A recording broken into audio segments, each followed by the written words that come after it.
Let me tell you about a raw November afternoon in Hardwick, Vermont, in the year 1987. A watchmaker named Silas Merrow went down to an estate sale that day, paid $5 for a crate of clocks the whole county had already written off as dead, and carried it home under one arm. For a good 2 weeks, his neighbors passed the story around like a joke. Then the joke went quiet. Before the winter had broken, collectors were driving up from as far as Boston just to sit at his workbench and coax the old man into talking. But none of that had happened yet. On that gray afternoon, there was only a stooped, silent fellow, a stranger newly in the ground, and one scrap of knowledge that not a single soul in Hardwick would have paid a dime to own. Silas was 68 years old that fall. For close to 40 winters, he had worked behind the counter of a narrow shop on the corner of Bridge Street and Mill Row, mending mantel clocks for widows, fitting cheap crystals for the mill hands, coaxing the tall parlor clocks of the valley back into their steady ticking. He charged an honest price. He did clean work, and he wasted no words on anyone. That last part suited the town fine. Folks respected him without ever quite knowing him, the way you respect a stone wall that has held its line for 100 years. Now, there was one thing about Silas that his neighbors never guessed. As a boy of 19, he had crossed an ocean and spent 7 hard years in a cold Swiss valley, learning the making of watches by hand from men who had it from their own fathers. In those years, he came to read a movement the way some men read a page of print. Show him the cut of a single wheel, the bevel filed along a bridge, the mirror polish worked into a screw no bigger than a grain of sand, and he could tell you inside a breath or two whether a bored hand had rushed it out for the wage or a patient one had labored over it for love. When he sailed home to Vermont at the age of 30, there was no market for any of that in a mill town. So he cleaned mantel clocks and let the deeper skill lie sleeping, and the difference went right over the heads of the people he served. His wife, Marguerite, had died of a cruel winter pneumonia in the early months of 1985. She had carried the warmth in their marriage, the one who knew every family in 3 churches by name, the one whose bread filled the small rooms above the shop with something like comfort. When she was gone, the quiet in Silas closed over the top of him like water. He was raising their granddaughter, Wren, on his own, the girl having come into his keeping after sorrows that need not be laid out here.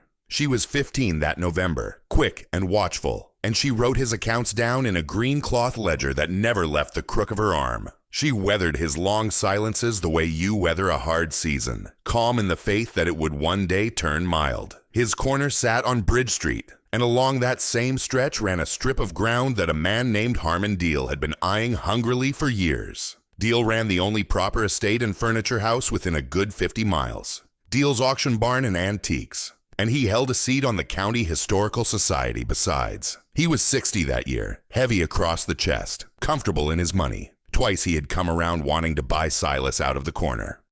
Both offers had come in so low they landed somewhere between a bargain and a slap. And both times Silas had turned him down so gently the refusal barely stirred the dust. Deal remembered every word of both. Now, let me tell you about Ambrose Coutts, because the whole thing swings on him. Ambrose had lived alone in a tall gray house at the dead end of Cider Lane for the better part of 50 years. Long before that, in a distant city, he had been a horologist of the old serious school, a man who mended the fine, complicated watches of collectors and museums in the days when the country still had use for such a hand. He locked his door, drew his shutters, and asked nothing of his fellow man. One night in the middle of October, he did not wake up. He was 81. He left behind no children, no will that anyone could turn up, and a house that looked to every passing eye like a hoard of dusty rubbish. The county and a far-off cousin agreed to clear the estate cheap over one long weekend, contents and all, and they handed the job to Harmon Deal. Deal walked the cold gray house on a Wednesday, cataloging the good walnut furniture and the china, and along his way he passed shelves of tarnished clocks that would not run, drawers of little blackened parts, and racks of tools he could not have named at gunpoint. Not one of them meant a thing to him. And here is the plain truth. Nobody who came through that house in the days before the sale knew any better. Shoved beneath a slate sink in the back pantry sat a plain wooden crate crammed with dead pocket watches and stopped movements. And somebody had looped a paper tag over the handle that read, in pencil, $5. Silas spotted the sale notice taped inside the window of the feed and hardware on a Thursday. He read it through twice and stood there a while in his heavy coat. Years back, over coffee at the diner, an old railroad man had let slip that Ambrose Coutts had bought his entire kit and bench in 1938 off a London firm going under, and that the gentleman who sold it had trembled and gone thick in the throat all through the signing. That one detail had lodged itself in Silas like a splinter under the skin, and never worked its way out. No man weeps over parting with junk, and that, right there, is the part that matters.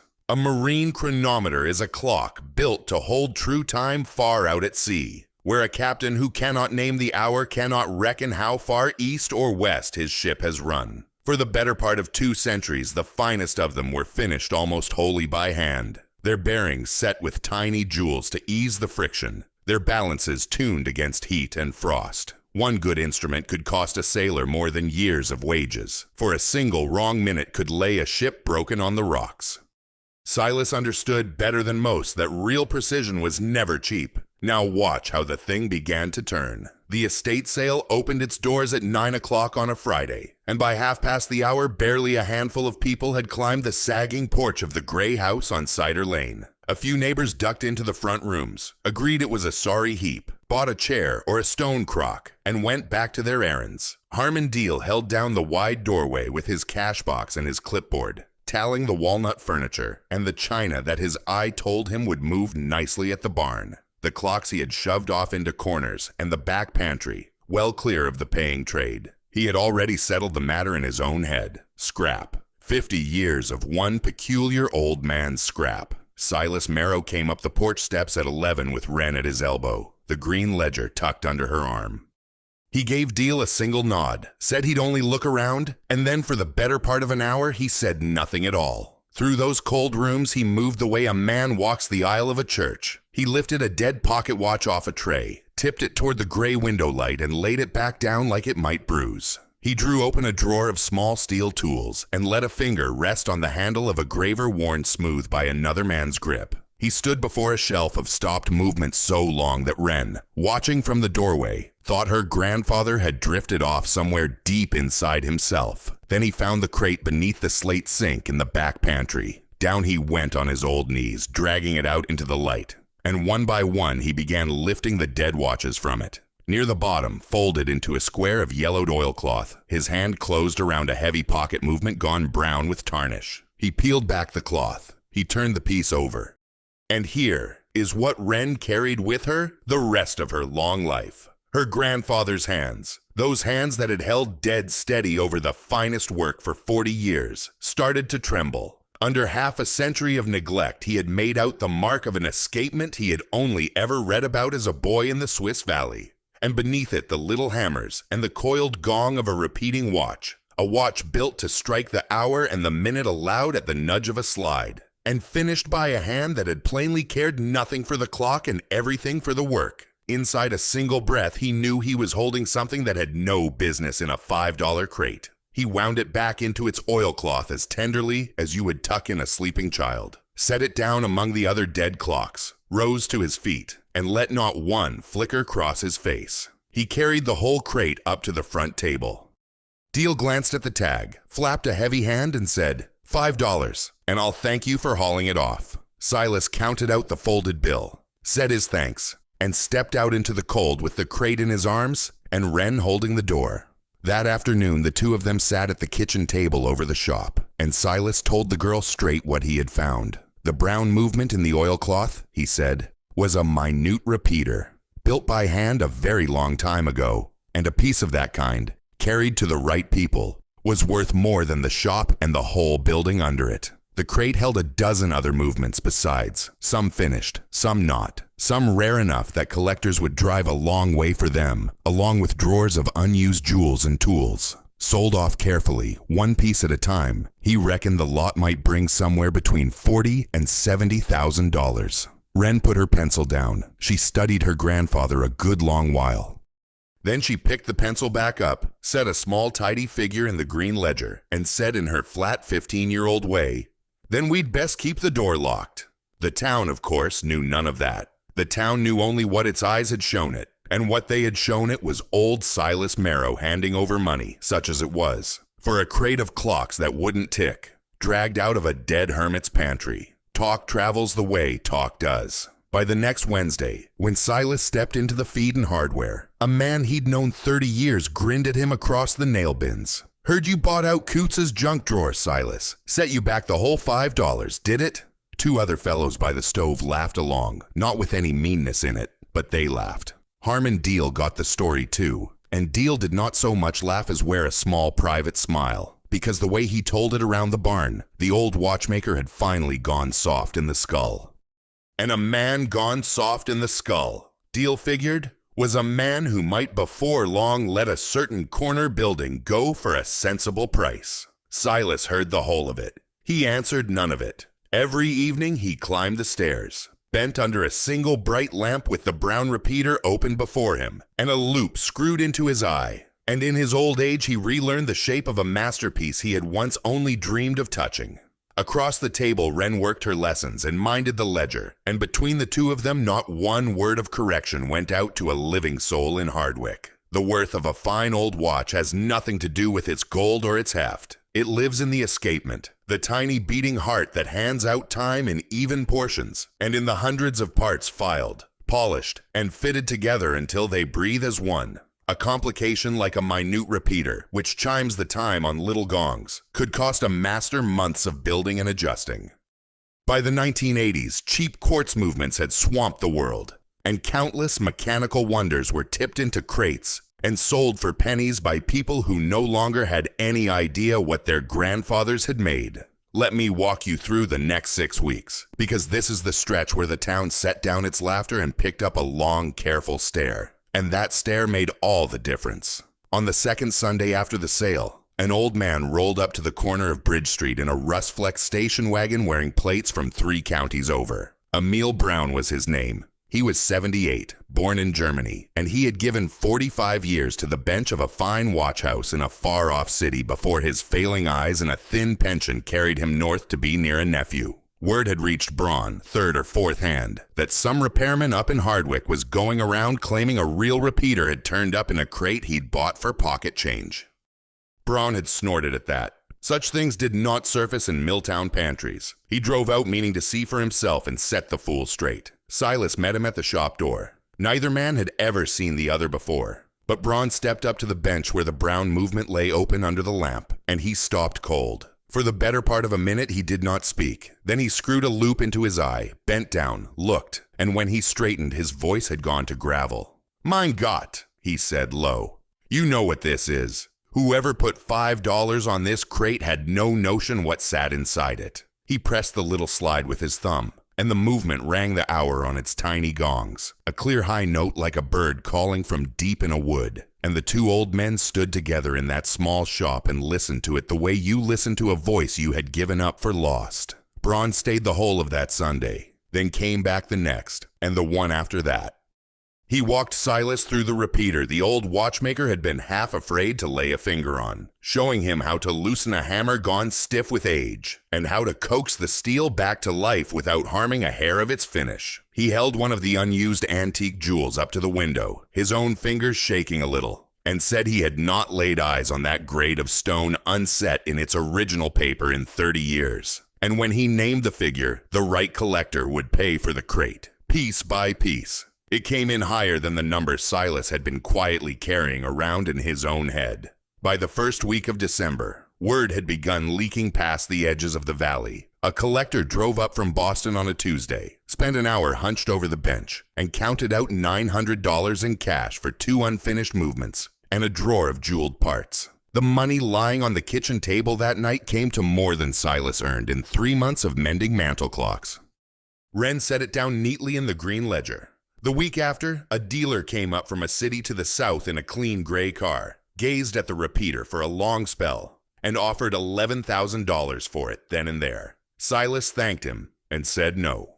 The dealer looked taken aback. Silas told him he wasn't selling the repeater, that he meant to build a proper bench, the sort he had trained on as a boy, and teach his granddaughter to work it. The dealer nodded slowly, allowed that he understood better than Silas might figure, and bought instead a boxed set of watchmaker's turns for $400 and drove off. By the middle of December, 4 more buyers had come and gone. The repeater stayed put, But the smaller treasures, the rare jewels, the unfinished movements, a fine old staking set Braun had picked out, all made their way to people who paid in cash, gripped the old man's hand on their way out, and wanted to know whether he might come up with more. In 6 weeks, Silas had brought in just shy of $8,000. Alongside the money, and with Braun at his shoulder, he had begun the slow work of waking the great repeater, learning that difficult, beloved machine, the way a man learns a temperamental horse. But here is where the ground shifted. Harmon Deal had been keeping watch. His barn stood a quarter-mile down Bridge Street, and most afternoons his route home took him right past Silas's corner. He clocked the strange cars. He clocked the out-of-county plates. He saw a clean gray sedan from the south at the curb one Tuesday, and a rusted wagon the next Sunday. He saw cash going up those narrow stairs, and not a cent of it drifting his way. And Harmon Deal, who had stood at that sale and pocketed $5 for a crate he'd sneered at, took no pleasure whatsoever in the sight. So Deal did what a certain breed of man does when he can't win a thing head on. He came at it sideways. Over a long lunch one Thursday, he sat down with Pearl Starbird, the clerk who handled licenses and zoning at the Hardwick town office, a woman whose account at Deal's auction barn had been carried along quietly through some tight months. Deal let it drop. In the offhand fashion these things are always let drop. That old Silas Merrow was running a commercial resale outfit out of a shop permitted for nothing but plain watch repair. He wondered aloud whether the man had ever squared the proper town business tax on all those cash sales, and whether the office might care to take a look. 3 weeks on, a certified letter reached Silas from the Hardwick Board of Selectmen and the licensing office. It stated that Mr. Merrow was carrying on an unpermitted commercial enterprise on premises licensed only for personal watch and clock repair, that he was to halt all such trade inside 30 days, and that his repair permit, held by his family on that corner since 1951, would then be weighed for revocation. It noted, too, that back taxes might be laid against his recent sales. Silas sat at the kitchen table holding that letter for the better part of an hour, dead still. Wren read it over his shoulder and held her tongue. There was no need to say it aloud. The two of them knew, without a word passing, exactly whose fingerprints were on the paper. In the fine watch trade, a complication is any function beyond the plain telling of hours and minutes, whether a chiming repeater, a calendar, or a phase of the moon. And every one of them is a small feat of engineering worked out entirely by hand. Such pieces are scarce because few masters ever held the skill to make them. When those masters died and their shops were scattered, whole libraries of knowing vanished with them, not because the watches gave out, but because nobody had kept close enough, for long enough, to learn how they were built. Now here is the part that matters most, because the story was never truly about the watches. It was about the man Silas Merrow had to become before he could keep them. The night the letter came, Silas sat alone at his bench, the great repeater open under the lamp. He held the certified paper in one hand and felt something in his chest quietly let go. All his life he had asked nothing of anyone. 7 years alone in a foreign valley had schooled him to shoulder his own troubles, and 2 years of widowed silence had set that habit hard as a sworn promise. He had brought Wren up alone, fixed clocks alone, buried his wife alone, and now, in the small circle of that lamp, he understood that going on alone was about to cost him everything he had left.